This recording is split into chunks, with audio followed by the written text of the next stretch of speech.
Ibnu Taimiyah berkata, fikiranku kadang-kadang terpaku kepada sebuah masalah yang sulit aku hadapi, enggak ada solusinya, maka aku beristighfar kepada Allah 1000 kali. Astaghfirullah wa atubu ilaih, astaghfirullah wa atubu ilaih. Terus saya ucapkan 1000 kali sampai dadaku dilapangkan dan masalah yang sulit pun terpecahkan. Aku kadang berada di pasar, masjid atau sekolah, tapi hal itu tidak menghalangiku dari zikir dan istighfar sampai aku meraih apa yang aku inginkan. Istighfar, teman-teman sekalian. Baik, kira-kira orang yang bertanya, apa yang saya dapatkan kalau saya beristighfar? Yang pertama, akan dicatatkan pahala buat Anda sendiri, karena istighfar ucapan yang tidak butuh energi banyak, hanya lisan dan bibir kita yang tergerakkan, ya, suara sedikit saja, tidak ada energi yang besar. Itu adalah ibadah yang besar pahalanya. Allah Subhanahu wa taala memerintahkan kita dan memerintahkan juga Nabi-Nya Muhammad sallallahu alaihi wasallam untuk beristighfar kepadanya. Allah berfirman di dalam surah Mu'min ayat 55, A'udzu billahi minasyaitonir rajim, fasbir inna wa'dallahi haqqun wastaghfir li dzambik wastaghfir li dzambika wasabbih bihamdi rabbika bil asyi wal ibkar. Maka bersabarlah kamu, hai Muhammad dan pengikutmu, dalam melalui kehidupan dunia dengan segala macam cobaannya. Toh ada kehidupan akhirat yang akan abadi dengan nikmat. Karena sungguhnya janji Allah itu benar, tidak ada kedustaan.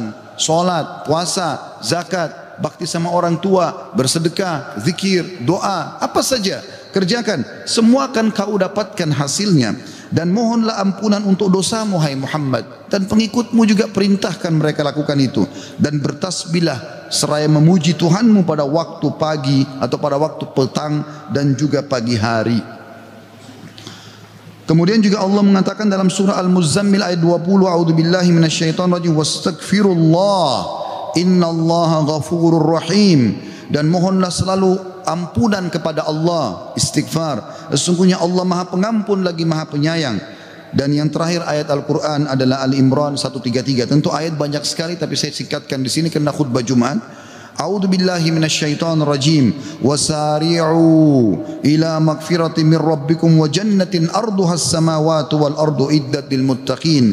Dan bersegeralah kamu kepada ampunan dari Tuhanmu dan kepada surga yang luasnya seluas langit dan bumi yang disediakan untuk orang-orang beriman. Yang kedua, saudaraku seiman, istighfar sebab utama datangnya rezeki.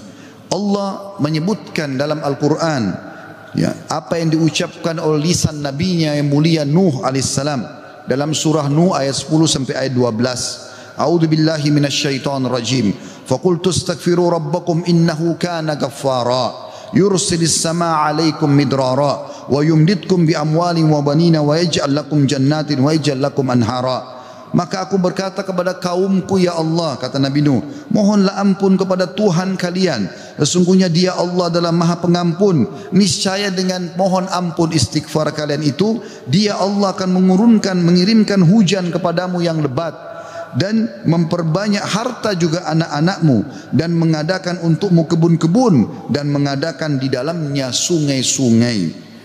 Juga dalam surah Hud ayat 52 Allah Subhanahu wa taala berfirman, A'udzu billahi minasyaitonir rajim. Ya qaumi, Nabi Hud berkata alaihissalam, ya qaumi istaghfiru rabbakum thumma tubu ilaihi yursilis samaa 'alaikum midrara wa yazidkum quwwatan ila quwwatikum wa la tatawallaw mujrimin.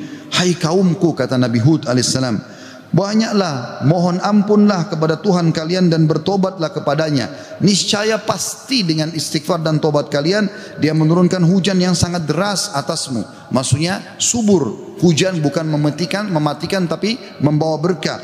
Dan Dia akan menambahkan kekuatan kepada kekuatanmu. Fisikmu akan kuat, fikiranmu, jiwamu akan sehat. Dan janganlah kamu berpaling dengan berbuat dosa. Al-Qurtubi rahimahullah berkata tentang tafsir surah Hud ayat 52, di dalam ayat-ayat ini terdapat dalil bahwa istighfar digunakan untuk meminta rezeki dan hujan. Juga Ibnu Katsir berkata rahimahullah dalam tafsir beliau surah Hud ayat 25, jika kalian bertobat dan memohon ampunan kepada Allah serta kalian mentaatinya, niscaya Allah akan memperbanyak rezeki kalian, memberikan kalian minum dengan nikmat-nikmat langit mengeluarkan untuk kalian nikmat-nikmat bumi, menumbuhkan untuk kalian tumbuh-tumbuhan, mengalirkan untuk kalian air, dan menjadikan untuk kalian kebun-kebun. Di dalamnya terdapat berbagai macam buah-buahan, dan dia menyelingi di antara kebun-kebun tersebut sungai-sungai yang mengalir.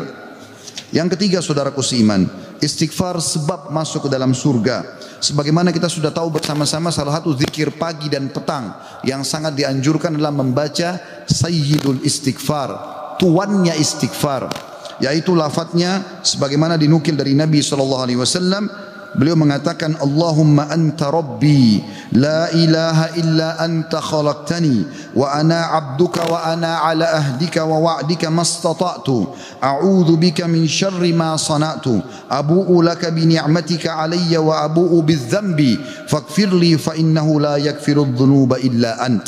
Yang artinya, ya Allah, sungguhnya Engkau adalah Rabbku, penciptaku, tidak ada Tuhan yang berhak disembah kecuali Engkau. Engkaulah yang telah menciptakanku dan aku adalah hambamu. Aku senantiasa berada dalam perjanjian bersamamu. Maksudnya mentauhidkan Allah dan tidak bermaksiat. Dan aku yakin akan janjimu tentang pahala bagi orang mukmin semampuku. Aku berlindung kepadamu dari kejelekan yang aku perbuat. Aku mengakui nikmatmu kepadaku, serta aku mengakui dosaku. Oleh karena itu ampunilah aku, karena sungguhnya tidak ada yang mengampuni dosa kecuali Engkau. Kata Nabi SAW, siapa yang mengucapkan ini, man qalaha minan nahari mukinan, dia yakin, besok dia ucapkan di siang hari atau pagi hari dengan yakin dalam hatinya, famata min yaumihi, kemudian dia meninggal pada hari itu, qabla an yumsiya, sebelum tiba di sore hari, fahuwa min ahlil jannah, dia pasti masuk ke dalam surga. Wa man qalaha minal laili wa huwa muqinun biha, dan siapa ucapkan walaupun sekali saja di malam hari, famata, maka kemudian dia mati, qabla an yusbih, sebelum dia tiba pagi hari, fahuwa min ahlil jannah. Yang keempat, istighfar adalah sebab dihapuskannya dosa. Mohon maaf kalau sedikit panjang, saya minta waktu sekian beberapa menit lagi. Qatada berkata radhiyallahu rahimahullah, sesungguhnya Al-Quran menunjuki kalian tentang penyakit dan penyembuhannya, yaitu dosa adalah penyakit dan penyembuhannya adalah istighfar. Allah berfirman, a'udzubillahi minasyaitonir rajim, dalam surah Al-Imran 135, walladzina idza fa'alu fahishatan aw zalamu anfusahum dzakarullaha fastaghfaru lidzunubihim wa may yaghfiru dzunuba illallah wa lam yusirru ala ma fa'alu hum ya'lamun. Dan juga orang-orang yang apabila mengerjakan perbuatan keji dan menganiaya diri mereka, kalau mereka buat dosa, maka mereka ingat kepada Allah lalu mereka memohon ampun terhadap dosa-dosa mereka, dan siapa lagi yang dapat mengampuni dosa selain Allah, dan mereka terus mereka tidak meneruskan perbuatan dosa itu sedang mereka mengetahuinya. Kemudian teman-teman sekalian, selanjutnya adalah yang kelima, istighfar mencegah hukuman dari Allah Subhanahu wa taala. Saya ambil satu saja. Al Hasan Basri rahimahullah berkata, wahai anak Adam, meninggalkan dosa lebih ringan bagimu daripada mencari taubat, dan ketahuilah bahwasanya pada saat kau meninggalkan perbuatan dosa atau kau beristighfar pada saat berbuat dosa, maka azab Allah tidak akan datang. Karena Allah berfirman dalam surah Al-Anfal ayat 33, a'udzubillahi minasyaitonir rajim, wa ma kana Allahu liyu'adzibahum wa anta fihim, wa ma kana Allah mu'adzibahum yastaghfirun.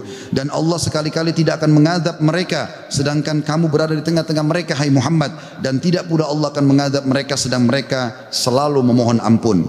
Yang keenam, istighfar sebab diangkatnya derajat. Dalam sebuah hadis, ajarkan bab ini kepada anak anda. Dalam hadis riwayat Ahmad dengan sanad hasan, kata baginda Nabi SAW, Inna Allah Azza wa Jalla yarfa'ud darajati lil abdi salihi fil jannah, fayaqulu ya Rabbi anna li hadhihi, fayaqulu bi istighfari waladika lak. Sesungguhnya Allah yang maha suci dan maha tinggi mengangkat derajat seseorang hamba saleh di surga, sehingga dia bertanya, yang sudah mati diangkat derajatnya tinggi di surga. Hamba ini bingung, dia tidak pernah merasa berbuat amal yang bisa membawa dia ke derajat itu. Lalu dia bertanya, wahai Rabbku, dari mana nikmat ini hamba dapatkan? Maka kata Allah SWT, dari istighfar anakmu untukmu. Yang ketujuh, istighfar adalah sebab disucikan hati. Sebagaimana Nabi SAW bersabda, innal mu'mina idza adzama dzamban kanat nuqtatan sauda'u fi qalbihi. Kalau seorang mukmin berbuat dosa akan menjadi titik hitam dalam hatinya. Fa in taba wa naza wastaghfara su'ika qalbuhu minha. Kalau dia bertaubat kemudian dia beristighfar kepada Allah, meninggalkan dosanya, maka akan diangkat noda hitam itu dalam hatinya.